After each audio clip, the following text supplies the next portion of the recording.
हम बचपन में कहते हैं कि मैं जहाज़ बनूँगा बड़े होके। तो सर आपको बचपन से ही था कि मैं एक टीचर आगे इस फील्ड में जाऊँगा? हम अक्सर टीचर्स को हमारे देखते हैं कि यार ये इतने सीरियस रहते हैं, ये तो बचपन में पक्का सही पढ़ाकू बच्चे होंगे। शरारत तो इन्होंने कभी ज़िंदगी में नहीं की होगी। पता चला ये वो कहता है जी मैं आपका स्टूडेंट। तो मैं उस टाइम बहुत ज़्यादा इससे भी ज़्यादा यंग था। मैं तो बड़ा परेशान, मैंने कहा ये कैसे हो सकता है? मैंने कहा बुज़ुर्गों आपको कोई गलतफ़हमी है। कभी ऐसा हुआ हो कि आपसे कोई गलती हो गई हो, किसी स्टूडेंट ने आपको टोक दिया हो कि सर ये ऐसा नहीं या ऐसा है या ऐसा था आपको ऐसा लगा? क्योंकि हम तो डरते ही रहते हैं कि टैक्स का नाम सुन के यार हमसे कोई फालतू में पैसे लूट रहा है।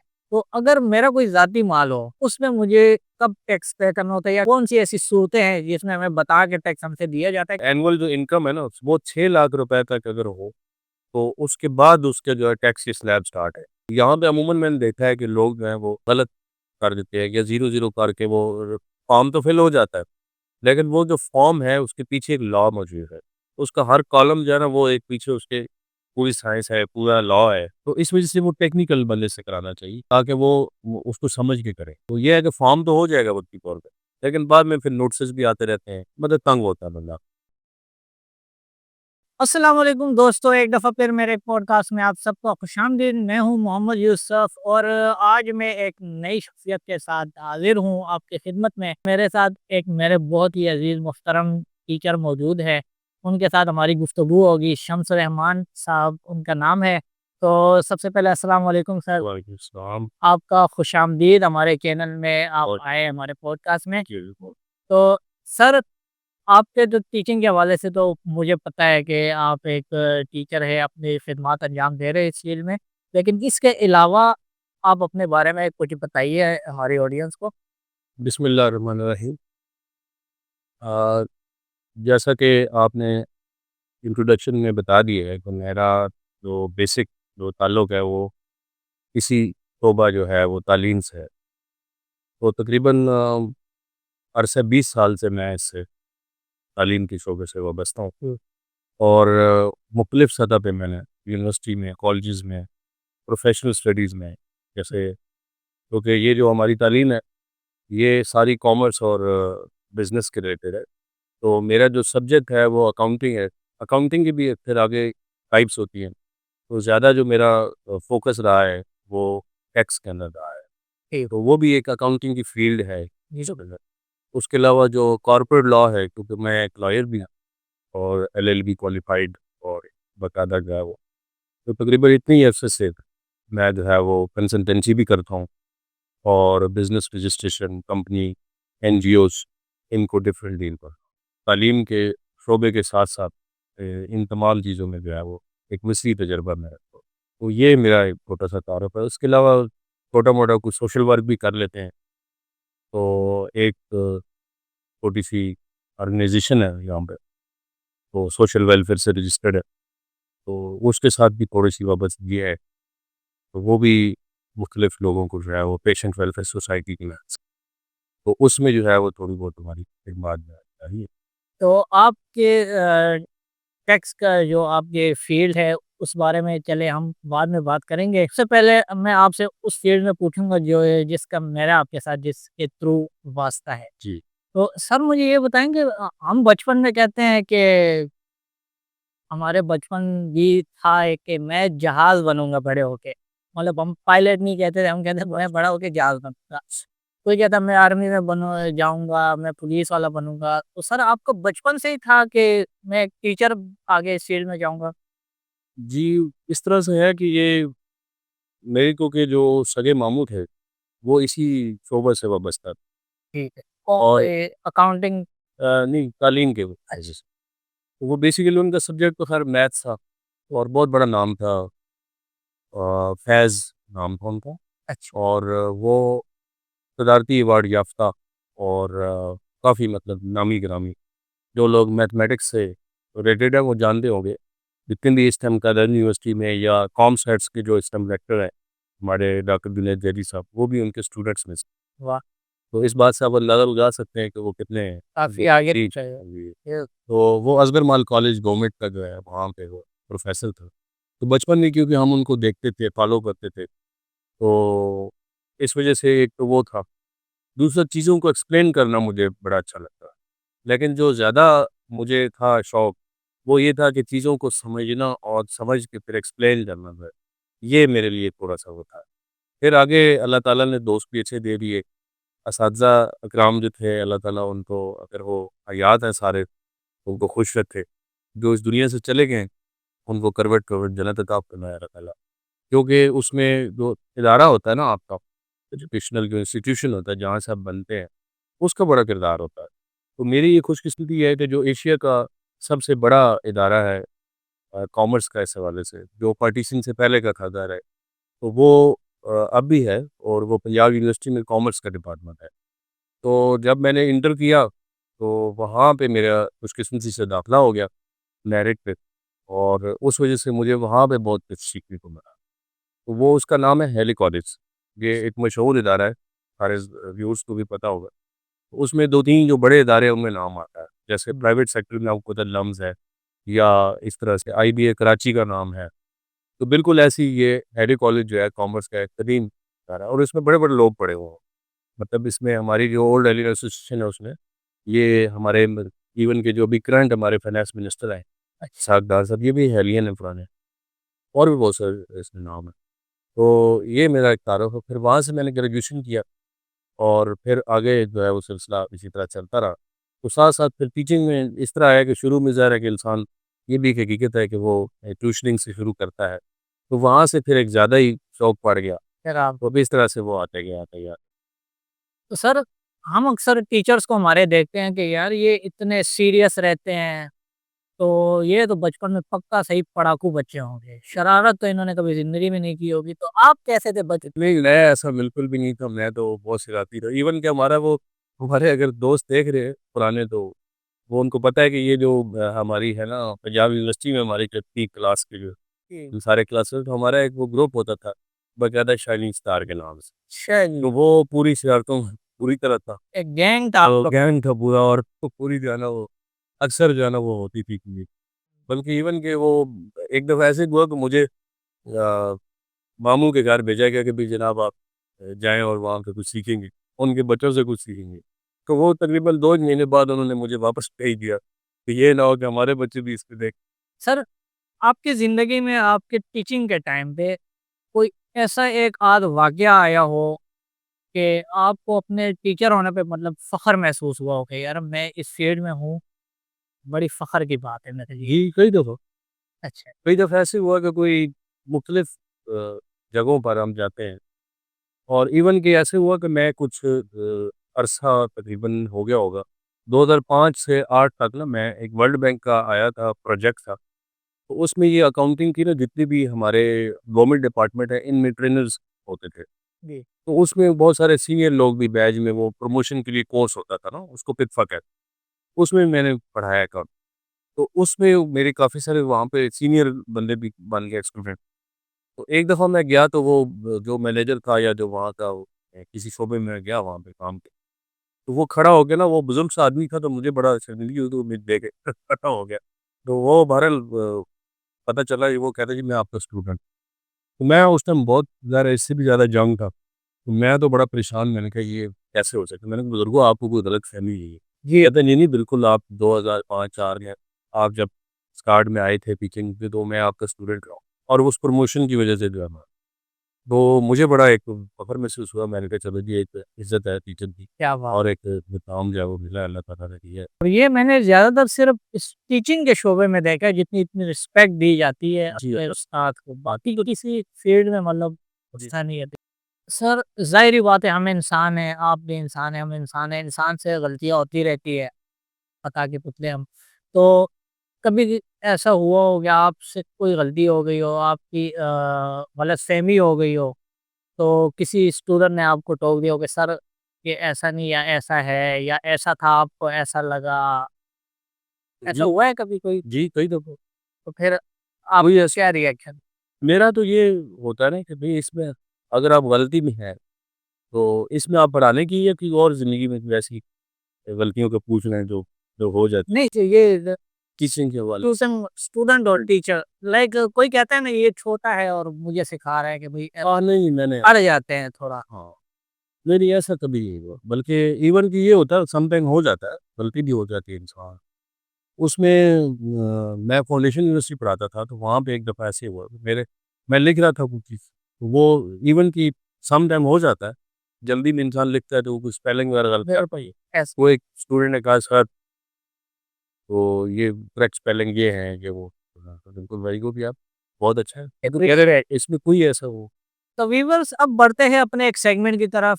मुझे लगता है कि आप थोड़े बहुत बोर हो गए होंगे, बोर तो नहीं होंगे लेकिन फिर भी सुस्ती आ जाती है, तो उसको रिफ्रेश करने के लिए हम एक सेगमेंट की तरफ जा रहे हैं। तो सेगमेंट का नाम है ज़बरदस्ती का शेर। ये ज़बरदस्ती वाला काम भी है। ज़बरदस्ती वाला काम होगा। हम आपको एक कोई भी मैं एक ऑब्जेक्ट बता सकता हूँ, आपने उस पे कोई शेर बनाना है। चलो ट्राई कर लेते हैं। देखते हैं कि हमने तो अपने स्टूडेंट लाइफ में काफ़ी शायरी के साथ मेरा शौक था, लेकिन देखता हूँ कि सर आप क्या करते हैं। तो अगर आपने मोबाइल फ़ोन पे एक शेर बनाना हो तो क्या बनाएँ? तो बड़ा मुश्किल होगा। क्या लग मोबाइल पे ज़बरदस्ती से मुझे याद आ रहा है कि गुफ्तगू का सलीका तो अब रहा नहीं, गुफ्तगू का सलीका तो अब रहा नहीं। सब लोग मोहब्बत मोबाइल की उँगलियों अपनी उँगलियों पे जताते हैं। वाह! सब लोग मोहब्बत वाह! उँगलियों से जताते हैं। ये यूनिवर्स से उसे आते हैं। करते हैं मैसेज बस। ज़बरदस्त! मुझे तो लगा था कि सर को शेर नहीं आएगा, हम ज़बरदस्ती कोई बनवाएँगे इनसे, लेकिन वो रहे टीचर और उनको शेर याद थे भई। सर आप मुझे ये बताएँ कि वालिदैन बनना ज़्यादा डिफ़िकल्ट है या एक टीचर बनना ज़्यादा डिफ़िकल्ट है? बच्चों के हवाले से मतलब जी में बच्चा जो है ना वो वालिदैन से भी सीखता है ना, जी, तो वालिदैन टीचर भी वालिदैन ही होते हैं। जी। तो वालिदैन ज़ाहिर है वो ज़िम्मेदारी एज़ अ वालिद ज़ाहिर है कि उसका ज़रा फाइनेंशियल बर्डन भी आ जाता है, जो अच्छा। पेरेंट्स हाँ, ये प्लस पॉइंट हो गया उसकी तरफ। बाकी जो सीखना या उसको बताना, तो दोनों ही हस्तियाँ ऐसी हैं मैं जवाबदेह दोनों होंगे मतलब जी, दोनों आपको लगे दोनों जवाबदेह अपने फ़ील्ड में होंगे। अपनी फ़ील्ड में होंगे ज़रूर। बल्कि ये अरस्तू ने ये कहा था कि मैं अपने वालिद से ज़्यादा एक उस्ताद की जो इज़्ज़त करता हूँ, क्योंकि ज़ाहिर है कि वो मुझे रूहानियत की बुलंदियों पे ले जाता है। बिल तो ये एक तदुरुस्ती है। तो अब आप आपके दूसरी फ़ील्ड की तरफ आते हैं ज़रा, ये तो उस्ताद-शागिर्द वाली बातें हो गई। सर, अब टैक्स के हवाले से ज़रा मुझे बताएँ या मुझे डराएँ, क्योंकि हम तो डरते ही रहते हैं कि टैक्स का नाम सुन के यार हमसे कोई फालतू में पैसे लूट रहा है। हम अगर सबसे पहले तो टैक्स का बताएँ कि ये टैक्स लेते ही क्यों हैं? ये बेसिकली जो आप लोगों को ये कॉन्सेप्ट है ना, जी, अच्छा ये एक बंदे ने मेरे से सवाल किया जी कि ये मैं टैक्स पेयर हूँ? अच्छा, तो मैंने उसको कहा कि भाई आप टैक्स पेयर तो सारे ही हैं ना। अच्छा, आप इवन के घी से लेकर दाल से लेकर इसके जो आपका पेट्रोल है इसके अंदर टैक्स तो आप दे रहे हैं। हमें पता नहीं चला तो इनडायरेक्टली तो सारी चीज़ें उसमें टैक्स शामिल है। हो रही। तो इसलिए ये कहना कि फ़लाँ बंदा टैक्स पेयर नहीं है या मैं नहीं हूँ, तो ये मेरा ख़्याल है टेक्निकली गलत हो गया। गलत, ये क्योंकि सारे लोग टैक्स पेयर ज़रूर हैं। हाँ, यूँ है आपका सवाल कि ये क्यों लेते हैं और इसका है। तो बेसिकली जो हमारी गवर्नमेंट की जो होती है ना ज़रूरतें या फाइनेंशियल नीड्स, तो उनके लिए सोर्स ऑफ इनकम जो बेसिक है ना वो टैक्स ही है। तो टैक्स बेस अगर अच्छा होगा किसी इकॉनमी में तो ज़ाहिर है तभी वो तरक्की कर सकेगा। तभी वो अवाम की फलाह बहबूद पे लगाएँगे और उनको सेहत, तालीम हर चीज़ जो सहूलत मिलती है, वो उसी से ही आएगी। तो अगर उन टैक्स वो तो आप कह रहे हैं इनडायरेक्टली हम पे कर रहे हैं, ठीक है। तो अगर मेरा कोई ज़ाती माल हो, उसमें मुझे कब टैक्स पे करना होता है या कौन-सी ऐसी सूरतें हैं जिसमें हमें बता के टैक्स हमसे दिया जाता है? क्योंकि अगर हम कहीं पे जाते हैं फॉर एग्ज़ाम्पल अ, 1 लाख रुपए इधर से उधर करते हैं, तो हमें डर लगा रहता है कि इनकम टैक्स वाले मुझसे इसमें से ले लेंगे या हम दर से बाहर ही नहीं निकालते। तो वो कौन से सूरतें हैं जहाँ पे ये टैक्स हमें जी। देना पड़ता है? नहीं ऐसा नहीं है।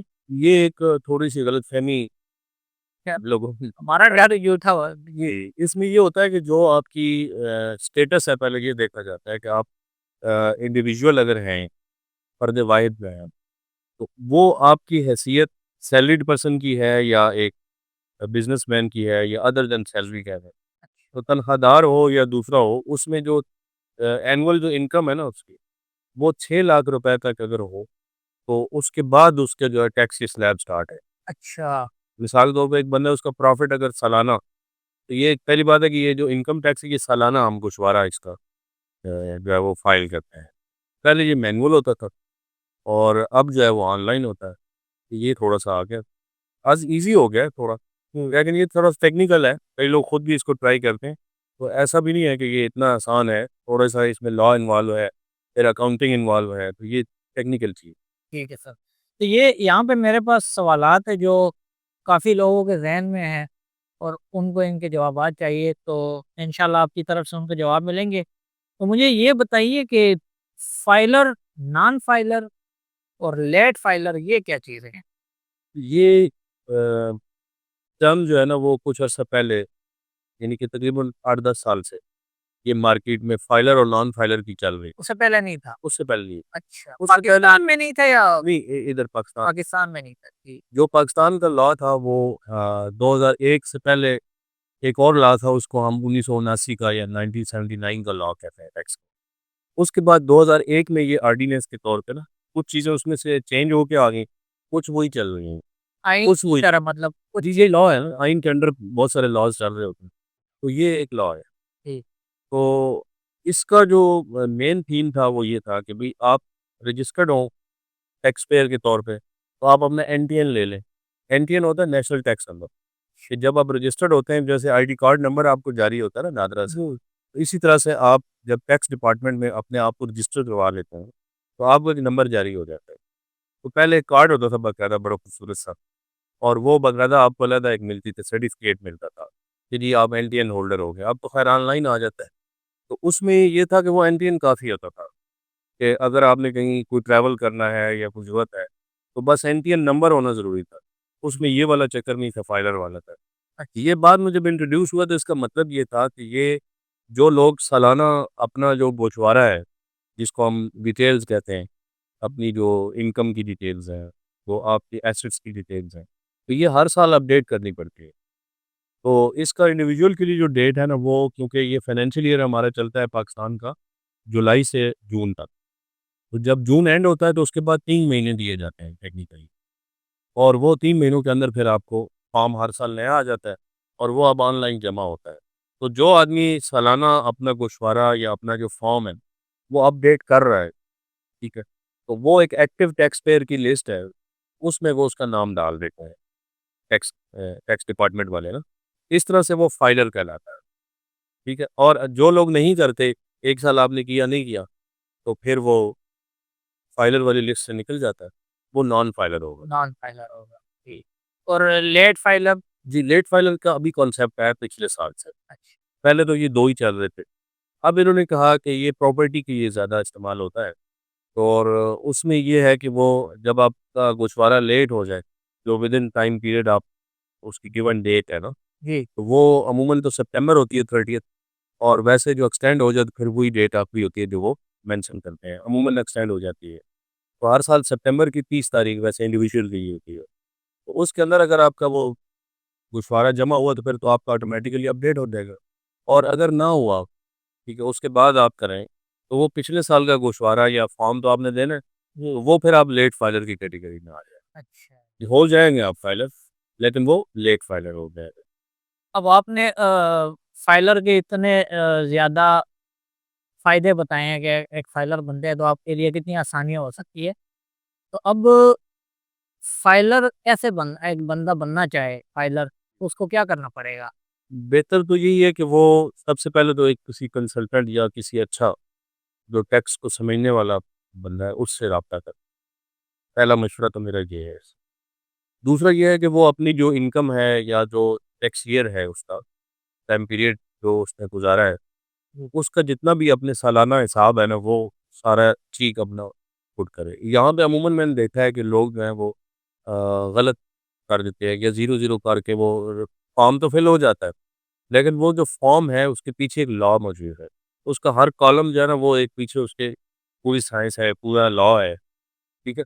तो इस वज़ह से वो टेक्निकल बंदे से कराना चाहिए, ताकि वो उसको समझ के करे। तो ये है कि फॉर्म तो हो जाएगा वक़्ती तौर पे, लेकिन बाद में फिर नोटिस भी आते रहते हैं और फिर वो ऑडिट भी की तरफ ले जाते हैं टैक्स डिपार्टमेंट वाले, मतलब तंग होता है बंदा, तो बजाय बेनिफिट के फिर वो परेशानी हो जाती है। ये जो ज़्यादातर लोगों को नोटिस आते हैं, ये रॉन्ग फाइलिंग की वजह से आता है 90%। अगर आपका वो फॉर्म सही सबमिट हो जाए, तो फिर आपको बहुत कम चांस है कि नोटिस आए। ज़बर यहाँ पे मैं व्यूअर्स को ये बता दूँ कि ये जो मैं क्वेश्चंस कर रहा हूँ, इनके अलावा अगर आप में है ना कोई क्वेश्चन हो या किसी किस्म की हेल्प आपको चाहिए हो, तो मैं सर का चैनल इनका अपना एक चैनल भी है, वहाँ पे ये हर चीज़ बाकायदा डिटेल से गाइड करते हैं आपको।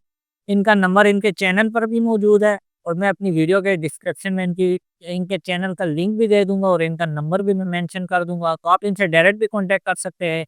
माशाल्लाह से इस फील्ड में इनके पास काफ़ी नॉलेज है और काफ़ी एक्सपीरियंस भी है, तो ये चीज़ें भी आप देख सकते हैं इनसे मज़ीद। इसके अलावा अगर आपको कोई हेल्प चाहिए, यकीनन आपको चाहिए होगी, सबने ला नहीं किया होगा, थोड़ी बहुत हेल्प चाहिए होगी तो इनसे आप ले सकते हैं। सर ये तो आपने मुझे फाइलर कैसे बनते हैं वो बता दिया, नॉन फाइलर, फाइलर, तो अब अगर मैं फाइलर बनना चाहूँ तो इससे मुझे क्या फ़ायदे होंगे? क्यों बनना चाहिए मुझे?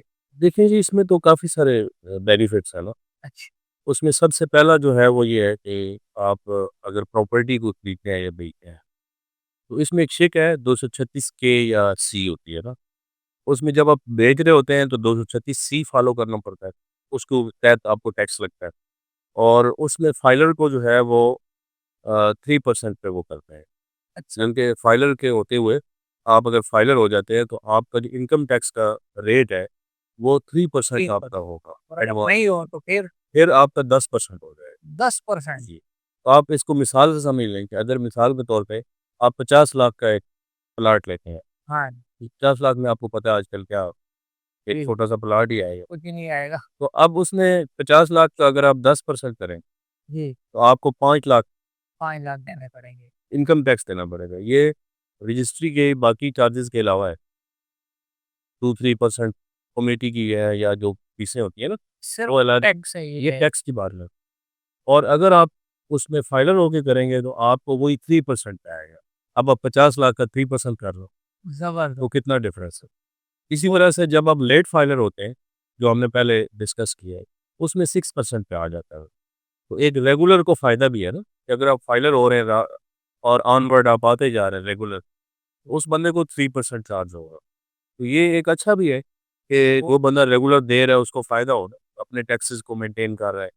तो जो बंदा नहीं कर रहा, तो उसको नुकसान भी तो थोड़ा होना चाहिए ना।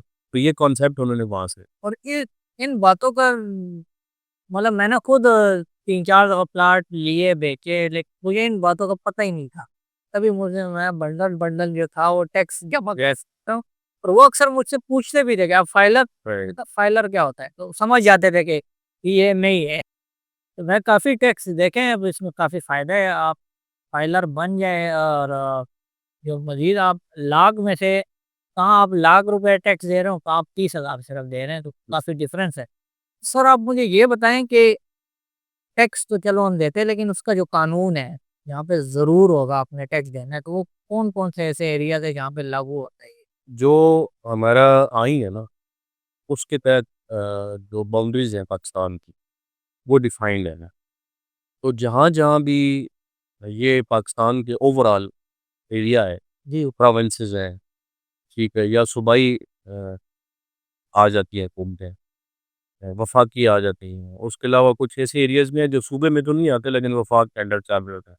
इन सब में लागू होता है। इनकम टैक्स ऑर्डिनेंस जो है वो तमाम सूबों पे, तमाम जगहों पर लागू होता है। ये नहीं है कि केपीके में आप हैं तो वहाँ पे कुछ ऐसी एक्सेप्शंस हैं जो लॉ ने दी हैं, ठीक है? वो कुछ ऐसे एरियाज़ हैं, जैसे कोई फ्री ज़ोन बना दे गवर्नमेंट, उसको डिक्लेयर कर दे, बिज़नेस को प्रमोट करने के लिए। तो उसमें या कुछ ऐसी कंडीशंस हैं कि कुछ कंपनीज़ को या कुछ ऐसे बिज़नेसेस हैं, जिनको वो कैटेगराइज़ कर दें, तो फिर वो अलग एक चलिए सर अगर एक बंदा फाइलर बनता है, तो कितने अरसे के लिए वो फाइलर रहेगा?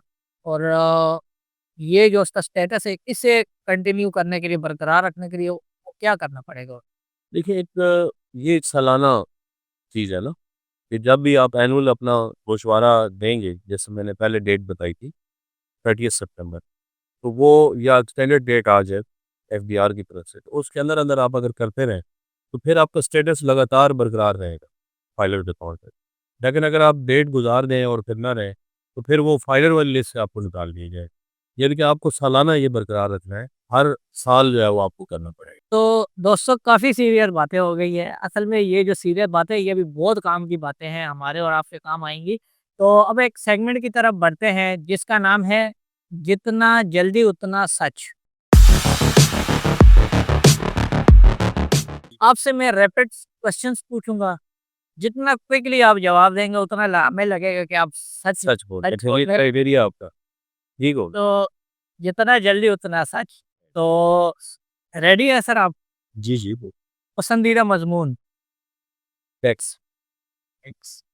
सबसे कम पसंद आने वाला मज़मून? अब मैं जब स्टूडेंट था तब तो अंग्रेजी था मेरा, बाद में खैर ठीक हो गई। चाय या कॉफ़ी? कॉफ़ी। छुट्टियाँ या इम्तिहानी ड्यूटी? छुट्टियाँ, छुट्टियाँ। ज़्यादा गुस्सा कब आता है? जब कोई झूठ बोलता है, होमवर्क ना करना या देर से आना? किस पे ज़्यादा गुस्सा आता है? ना करना, होमवर्क ना करना, होमवर्क देर से आ जाए चलेगा? कुछ तो करेगा ना। अच्छा जी। पसंदीदा उस्ताद? मेरे 2-3 सेट्स याद हैं, एक तो चले एक बता दूँ, 8 बता रहे हैं। मेरे जो ज़हीर अहमद भट्ट साहब हैं उस्ताद थे, अल्लाह ताला उनको खुश रखे, अभी भी हयात हैं। तो हैली कॉलेज में हमारे अकाउंटिंग के उस्ताद रहे हैं वो। गुड। बोर्ड के तलबा या नॉर्मल क्लास, छोटी क्लास के बच्चे, इनको पढ़ाना? नहीं बड़ी क्लास, हमेशा मैं बड़ी क्लास, अच्छा। सर्दियाँ या गर्मियाँ? दरमियाना मौसम, गर्मियाँ। तनख्वाह वक़्त पर या तलबा वक़्त पर आए? दोनों। दोनों। पर्चा बनाना या पर्चा चेक करना, कौन ज़्यादा सर खपाता है? मतलब कि यार मुश्किल कौन सा है? हाँ जी, चेक कर, तंग होते हैं जिसमें चेक कर। चेक करने में। बनाना एक होता है, चेक बहुत सारे करने हैं। और पहला पीरियड या आखिरी पीरियड, किसमें फ्रेश होंगे? ज़ाहिर डेफ़िनेटली पहला। मतलब आखिरी में नहीं गया, बस अब छुट्टी होगी तो हमारा सब्जेक्ट ऐसा है ना, उसमें लोग बोर होते हैं, अलावा का नहीं, सब्जेक्ट है। आपके लिए आप भी मतलब बोर होते हैं फिर? नहीं, हम नहीं बोर होते इसमें, जी। एक जैसी एनर्जी रहती है, कोशिश करते हैं। तो घरेलू काम या स्कूल के असाइनमेंट, क्या मेरी की असाइनमेंट। करना पसंद है? गुड हो गया। ये था हमारा सेगमेंट। और अब आते हैं मज़ीद, क्योंकि यहाँ पे हमारे काफ़ी व्यूअर्स होंगे जिनको टैक्स के बारे में काफ़ी कुछ जानना होगा। तो चलिए इसकी तरफ बढ़ते हैं। सर मैंने कहीं पे देखा पढ़ा कि पिछले दिनों कोई टीचर्स और जो रिसर्चर्स हैं, जी, तो उनके टैक्स पर जो छूट थी उसको ख़त्म कर दिया गया है। तो आप भी एक टीचर हैं, और तो आप अपनी राय इस बारे में क्या है? जी, बिल्कुल इसमें ये है कि ये जो टीचर्स का, रिसर्चर्स का था, ये पहले 75% तक छूट थी, जितना टैक्स सालाना बनता था ना, फिर इसको 40% पे कर दिया गया। अच्छा। फिर 25% छूट दे दी गई, यानी कि ₹100 अगर आपका टैक्स है, तो ₹25 आपको माफ़ है। टीचर और रिसर्चर्स में या ऐसे इदारे जिनमें रिसर्च होती है। अब आगे बात की ये ख़त्म हुआ, ये इन्होंने बेसिकली 2022 में टैक्स डिपार्टमेंट ने ये विथड्रॉ किया था, लेकिन ये इम्प्लीमेंट नहीं हुआ। अब जो जहाँ पे आप काम कर रहे होते हो ना, जहाँ एम्प्लॉयी होते हो या जहाँ से सैलरी ले रहे होते हैं, तो वहाँ पर जो कंपनी या आपका जो डिपार्टमेंट है या आपका जो एम्प्लॉयर है, यूनिवर्सिटी है, कॉलेज है, जो भी है, तो उसके उसका ज़िम्मेदारी है कि वो टैक्स बतौर इदारा काट के सारे एम्प्लॉइज़ का इनको जमा कराता है एफबीआर। तो उसको हम विदहोल्डिंग एजेंट कहते हैं। इसमें एक थोड़ा-सा टेक्निकल इश्यू आ गया है जो आपको समझने की ज़रूरत है जी। कि अब उन्होंने ये कहा है कि 2022 वाला भी आप काटें, वो माफ़ नहीं था। अब 2022 क्लोज़ हो चुका है। इस पे सुप्रीम कोर्ट की जो है वो जजमेंट्स भी आ चुकी हैं कि जो पास्ट एंड क्लोज़ ट्रांज़ैक्शंस होगी उसको ओपन नहीं किया जाएगा। उसको एक सूरत में किया जा सकता है कि अगर असेसिंग ऑफ़िसर जो है एफबीआर का, उसको इजाज़त है कि वो अगर रीअसेस करना चाहे, मतलब उसको री-पड़ताल करना चाहे उसको, और देखना चाहे कि ये ठीक था गोशवारा कि नहीं।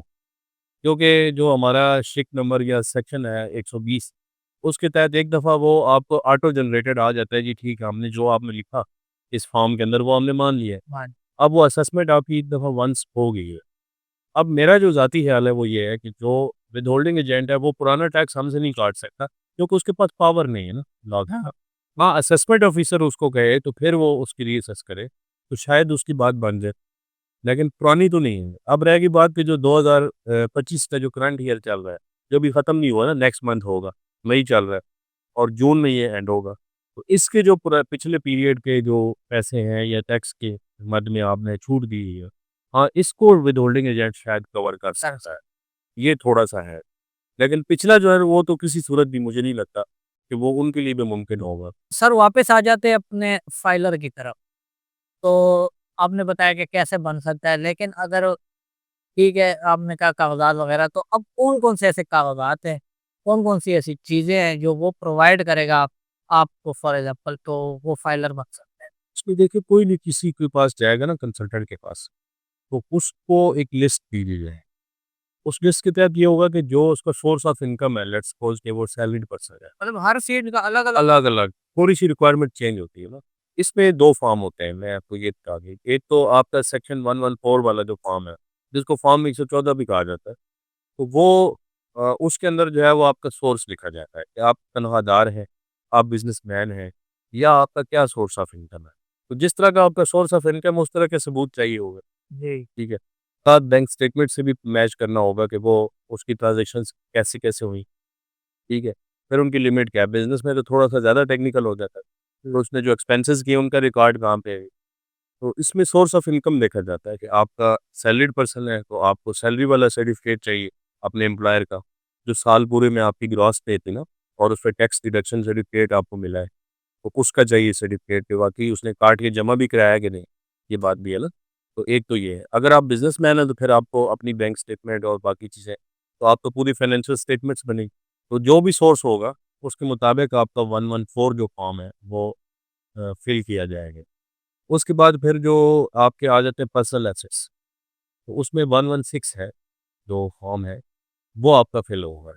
उसमें जो तमाम आपके नाम पे जितनी जायदाद है ना, जो प्रॉपर्टीज़ हैं आप, जो आपके नाम पे गाड़ियाँ हैं, बैंक अकाउंट है या जो भी आपकी चीज़ है, जो इवन के गोल्ड है, ज्वेलरी है, कुछ भी चीज़ है, और वो कहाँ से कैसे मिला, उसका अगर आपको गिफ्ट वगैरह है तो वो भी लिखें आप उसमें, ठीक है? अगर मतलब जो भी आपका तरीक़ाकार है, वो लॉ के तहत देखकर उसको बाकायदा वहाँ पे डिक्लेयर करना ज़रूरी है।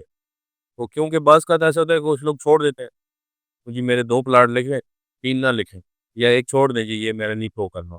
वो जब बेचने जाएगा तो वो मैंने अभी थोड़ी देर पहले बताया ना कि टैक्स कटता है और वो सारा एडवांस टैक्स की, तो वहाँ से वो पकड़ा जाएगा। वो कहेगा भई तुम्हारे पास था ही नहीं तुम्हारी वेल्थ में, अब तो ख़ैर बहुत ज़्यादा सख्त आ गए ना कवानीन। उसमें ये भी है कि भई आपका जो एसेट आप नया खरीदेंगे, वो पुरानी जो आपकी वेल्थ स्टेटमेंट है, जो फॉर्म 116 में है या सेक्शन 116 में आपने डिक्लेयर की, वो पिछले साल वाली वेल्थ में आपको उतनी गुंजाइश है भी कि नहीं? लेट्स सपोज़ आप 50 लाख का एक नया प्लॉट ले लेते हैं और आपके पिछले में इतने पैसे ही नहीं हैं, यस। तो वो आपका सोर्स ऑफ इनकम से बियॉन्ड चला जाता है। इसको भी अब वो कवर कर रहेगा। जी, ये तो सर अभी आपने कहा था कि 6 लाख तक इनकम हो तो उस पे टैक्स आता है। उससे ऊपर हो। तो उस पे कितना टैक्स आता है फिर? उसके जो फिर स्लैब्स बने हुए हैं ना, दर्जा-बदर्जा ज़्यादा होता जाता है। 6 के अलग 7। 6 से 8 या 6 से 10 या 6 से 10 से ऑनवर्ड, फिर इस तरह से। अच्छा, फिर डिफरेंट स्लैब्स जो है वो अप्लाई हो। ठीक है। तो 6 लाख वाले पे वो तकरीबन 5% के समझ। 5%, 6 लाख वाला देगा। अब अगर एक बंदे की जो इनकम है 6 से कम है, लाइक जी, 4-3 हो गई, और उसके पास ये एसेट्स पड़े हुए हैं ज़्यादा, जी, लाइक 5-6 सालों में उसने इकट्ठे करके ले लिया, या इस तरफ गोल्ड ले लिया, या पैसे जमा कर के, और उसकी कीमत 60-70 लाख के करीब लाइक पहुँच गई। जी। तो वो बंदा भी इनकम टैक्स को अपनी सफाई देगा कि भई ये मैंने क्या किया था। जी, जी, बिल्कुल ज़ाहिर-सी बात है। इसमें जो जिस साल वो रजिस्टर्ड होगा, एक तो उस तरह भी आ सकता है कि वॉलंटरीली वो अपने आप को रजिस्टर करवाए। ठीक है, तो उस सूरत में अपना सोर्स वो बता सकता है पिछला, अगर वो पूछे ना, तो क्योंकि इसमें एक लॉ है कि पिछले 5 साल का आपसे डाटा लिया जा सकता है। 5 साल। अगर आपने आज डिक्लेयर कर दिया कि मेरी इनकम तो थोड़ी है, लेकिन मेरे पास जैसे आपने फरमाया कि जी 6-7 लाख 70-80 लाख का मेरे पास हैं चीज़ें। जी, तो वो जो पिछली आपकी साल है, उनकी डिक्लेरेशन माँग लेंगे। अच्छा। तो उसमें जो आपने कमाया होगा, अगर उसमें भी नहीं है तो उससे पीछे होगा। तो ये भी इस केस में एक में हो चुका है कि वो पिछला जो फर्स्ट ईयर में आप अपना डालते हैं ना कि मेरा ये प्रीवियस से आ रहा है, उस प्रीवियस के ऊपर भी वो पूछ सकते हैं कि जनाब अगर वो प्रीवियस था, तो वो कैसे आया आपके पास? भाई ये काफ़ी चीज़ें थी मेरे ख़्याल से जो बेसिक थी। मुझे इसमें तो काफ़ी आगे बहुत बड़ा एक लॉ है और उसमें क्या-क्या है वो तो हमें नहीं पता। लेकिन ये जो बेसिक चीज़ें थी, जो नॉर्मल क्वेश्चन हम गूगल पे अक्सर देखते हैं, यूट्यूब पे देखते हैं, वो सारी मैंने सर से पूछी हैं और उन्होंने बहुत तसल्ली बख्श उसके जवाबात दिए हैं। लेकिन इसके अलावा भी आप मज़ीद अगर इसमें क्लियरेंस चाहते हैं तो ज़रूर सर का चैनल विज़िट करें। मेरे डिस्क्रिप्शन में उनका लिंक भी है वीडियो के डिस्क्रिप्शन में। इनका नंबर भी मैं मेंशन कर दूँगा, आप इनको पर्सनल कॉन्टैक्ट भी कर सकते हैं। सर मैं अभी वापस अपने आपको एज़ अ टीचर मैं देख रहा हूँ, ठीक है सर। हम बचपन में लाइक मैंने पोस्ट में देखा है काफ़ी फ़नी-फ़नी बच्चे भी जवाबात देते हैं पेपर से अक्सर। लाइक मैंने एक देखा था कि इस उस पर रोशनी डाले तो बल्ब बनाया होता है कि भई मैं रोशनी डाल रहा हूँ ना, लाइक इस तरह फ़नी काफ़ी लोगों को पता होगा। तो आपके सामने कोई ऐसा आंसर आया है जो जी, जी। काफ़ी मज़ाकिया हो तो शेयर करें ज़रा? अरे कई दफ़ा ऐसे होता है ना कि वो बच्चे को जवाब नहीं आ रहा होता। ऐसे ही? तो एक ज़माने में हम अल्लामा इक़बाल ओपन यूनिवर्सिटी में जो पेपर मार्किंग है इस पे जाते थे। अच्छा। तो वहाँ पर वो एक बच्चे को अब जवाब कोई नहीं आ रहा। तो उसने शुरू तो किया कि जी, जो भी उसने लिखना था सवाल के मुताबिक, कि इसका मतलब है कि फलाँ। अब आगे उसको जवाब नहीं है, सोचता रहा। तो वो उसके नुक्ते-नुक्ते डाल के आगे लिखे सर जी समझा करें, ठीक है? तो उसमें मतलब वो अब आगे इन्वर्टेड कॉमा में उसने लिख दिया कि जी सर ये समझा कह रहे थे। बस समझ जाए ना यार ये बड़ा फ़नी था ऐसे। या वो जो होते हैं ना जाबियन, उन्हीं के बड़े अच्छे जवाब होते थे। अच्छा कि अक्सर वो सवालों के जवाब में लिखा हुआ जी कि एक लड़की का वो था कि मेरी जो है वो सास बहुत मतलब ज़ालिम है, ठीक है? तो मुझे पढ़ने नहीं देती। इस तरह से भी होता है। वाह जी! बेहतरीन उस्ताद बनने के लिए कौन-सी चीज़ आपको लगती है कि टीचर में होनी चाहिए? पंक्चुअलिटी और स्ट्रैटेजी? बहुत इम्पोर्टेंट है। फिर ज़ाहिर है कि लॉयल्टी और चीज़ें तो हैं ही हैं। इंटेग्रिटी एक होती है ना लफ्ज़, जी। शफ़ाफ़ियत, पंक्चुअलिटी बहुत मैटर। पंक्चुअलिटी, इंटेग्रिटी अच्छा। वो बहुत ज़रूरी है क्योंकि बच्चा आपको ना चाहते हुए भी फ़ॉलो करता है। बेशक वो ना कर रहा हो, उस आपको फ़ील ना हो रहा हो। सबसे पहले ही हम यही बल्कि बिल्कुल हम यही कहते हैं कि फॉर एग्ज़ाम्पल मैंने अगर बाल ठीक से नहीं बनाया, टीचर मुझे के बाल बनाओ और अपने बाल बिगड़े हुए हों, बिगड़े हो, हम कहेंगे अपने बाल देखें और बिल्कुल ऐसे ही। ऐसा ही है, बिल्कुल ये हम टीचर्स को ही फ़ॉलो करते हैं, माँ-बाप से ज़्यादा हम टीचर को फ़ॉलो करते हैं।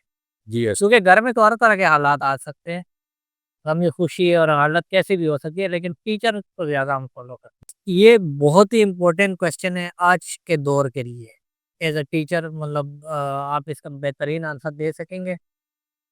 हर दूसरा बंदा जब स्कूल कॉलेज जाता है तो उससे लोग कहते हैं कि पढ़ाई में क्या रखा है? इतना पढ़ो कि पढ़ सको और लिख सको। लाइक पढ़ाई में कुछ नहीं रखा, आगे कुछ भी नहीं है। तो इस पर आप क्या कहेंगे? डिमोटिवेट करते हैं एक तरह से बच्चों को। ऐसी बात नहीं है। देखें ये दुनिया में जो उस रिसर्च पेपर मैं एक पढ़ रहा था, उसमें वो लिखा हुआ था कि हर कुछ अरसे में ना जितना भी नॉलेज है ना ये पुराना हो जाता है। यानी कि अगर आपको कुछ अरसा हो चुका है और आपने कोई अपने साथ इन टच नहीं रहे फील्ड में, अगर प्रॉपर उस फील्ड को सीखें और समझें, तो फिर तो बड़ा ज़रूरी है।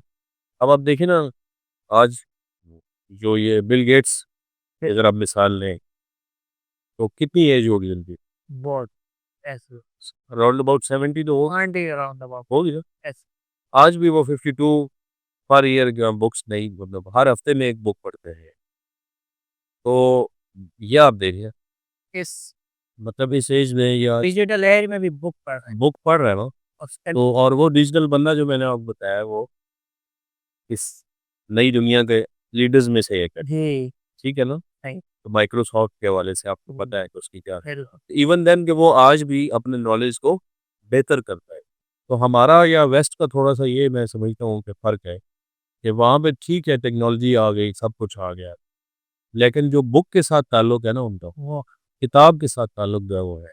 Book reading as it is वहाँ पे मौजूद है। बिल्कुल, मैं आपको एग्री कर ये चीज़ है। क्योंकि इसमें एक वजह ये भी है कि लेट्स सपोज़ कि मैं आपको एक बड़ी मशहूर सी किताब है, शहाबनामा किताब है। वो तारीखी भी है और एक किसी एक्स हमारे साहब कुदरतुल्लाह शाह का। काफ़ी फेमस। अब मैंने 90s में वो बुक एक दफ़ा पढ़ी है, लेकिन उसकी कुछ चीज़ें मुझे आज भी याद है। मैं मिसाल दे रहा हूँ जी। कि बुक का कितना एक इमेज होता है और मेमोरी में कितना मतलब मैटर करता है। लेकिन मुझे नहीं याद कि सुबह मैंने फ़ेसबुक पे क्या देखा था। ज़बरदस्त। तो डिजिटल दौर में कुछ फ़ायदे तो हैं, इन्फॉर्मेशन है, सारी चीज़ें हैं, लेकिन जो मेमोराइज़ करने का सलाहियत है ना, वो इंसान में कम हो जाती है। तो काफ़ी बातें हो गई टीचिंग, स्कूल लाइफ़ के हवाले से भी और टैक्स के हवाले से भी, उस चीज़ के हवाले से भी। तो काफ़ी मज़ा आया सर आपसे बात करके। बस तो जाते-जाते एक छोटा-सा सेगमेंट है हमारा, तो वो करते हुए जाते हैं। सेगमेंट का नाम है मुफ्त का मशवरा। कोई लेना चाहे तो ले ले, नहीं लेना चाहे तो ना ले। तो आप वैसे एक जी। यकीन से मुफ्त मशवरा जो है ना वो मुश्किल ही होता है, लेकिन चलें आप कहते हैं तो दे देते हैं। तो हाँ, हम उसका मशवरा आपको दे रहे हैं क्योंकि आप आगे शिकायत ना लगाएँ कि भई ये तो उस बंदे ने कहा था मुझे। आपने लेना है तो रखें, नहीं लेना तो छोड़ दें। तो कौन-सा एक ऐसा मुफ्त मशवरा है जो आप हमारे ऑडियंस को देना चाहेंगे? देखिए मेरा एक आखिरी पैगाम है इस वक़्त, जी, ठीक है? कि आसानियाँ जो हैं वो तक़सीम करें और आसानियाँ माँगें। आपको आसानियाँ मिलेंगी, ये मेरा मशवरा है। मशवरा ये है और पैगाम भी है, इसको रिक्वेस्ट समझ लें। जी, ये चीज़। ठीक है। वेल एंड गुड हो गया सर, बहुत-बहुत शुक्रिया आप हमारे पॉडकास्ट में आए, आपने हमारी इज़्ज़त रखी और हम तो आपकी इंशाल्लाह करते हैं इज़्ज़त और आपने हमारी ज़िंदगी इतनी सँवारी है और काफ़ी लोगों को इससे इस पॉडकास्ट से काफ़ी फ़ायदा भी हुआ होगा। तो ये था आज का पॉडकास्ट, उम्मीद है आपको पसंद आया होगा। मैं दोबारा आपसे कह देता हूँ, आपको मज़ीद अगर टैक्स के हवाले से कोई इन्फॉर्मेशन चाहिए तो मैंने वीडियो में डिस्क्रिप्शन दिया हुआ है। डिस्क्रिप्शन में इनका लिंक भी है, सर का, शम्स रहमान सर का, एफ फॉर फाइनेंस उनके चैनल का नाम है। तो आप वहाँ पर भी विज़िट कर सकते हैं और इनका नंबर भी मैंने मेंशन किया होगा, तो आप उस नंबर पे इनसे डायरेक्ट कॉन्टैक्ट भी कर सकते हैं। आपको किसी किस्म की जो परेशानी है टैक्स के हवाले से आप इनसे पूछ सकते हैं, गाइडेंस दे सकते हैं। तो thank you very much video पर जुड़े रहने के लिए। मिलते हैं किसी अगले पॉडकास्ट में किसी अगली शख्सियत के साथ, तब तक के लिए अपना ख्याल रखकर मुझे दीजिए इजाज़त। खुदा